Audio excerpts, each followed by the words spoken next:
Sa FIBA World Cup ay magsasama-sama na nga po ang mga qualified teams worldwide. Kasama na nga dyan ang Europe, Amerika at Africa na di hamak na mas malalaki talaga ang mga players. Kaya naman plano pang palakihin ni Coach Yeng Guiao ang kanyang lineup para sigurado makasabay nga ang Team Pilipinas sa mga matatangkad na kalaban. Bago nga yan, ipindutin muna natin ang like at subscribe button para maging updated sa mga sports news na gaya nito. So dahil nga nais ni Coach Yeng Guiao na palakihin ang ating lineup ay paglalaruin nga nito si Gabe Norwood in point guard position. Si Lassiter naman in small forward, Troy Rosario naman para sa shooting guard. 4 para kay Japet Aguilar at Andre Blatche para sa ating center position. Malaking adjustment nga ito para kay Gabe Norwood at Marcio Lassiter dahil ibang posisyon na nga ang kanilang nakasanayan sa laro nila sa PBA. Dahil going for bigger lineup si Coach Yeng ay papalitan nga daw po ang isa o dalawang players sa current 14-man pool.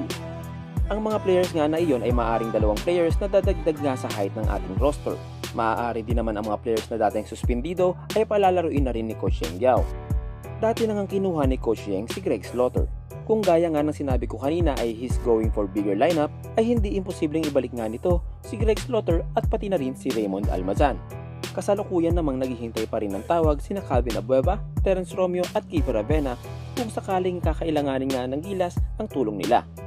So ayan mga chong, sino-sino nga bang players ang naiisip nyo na dapat palitan at idagdag sa current 14-man pool? Tell us your opinions in the comments below. Subscribe na kayo mga chong para updated sa mga sports happenings.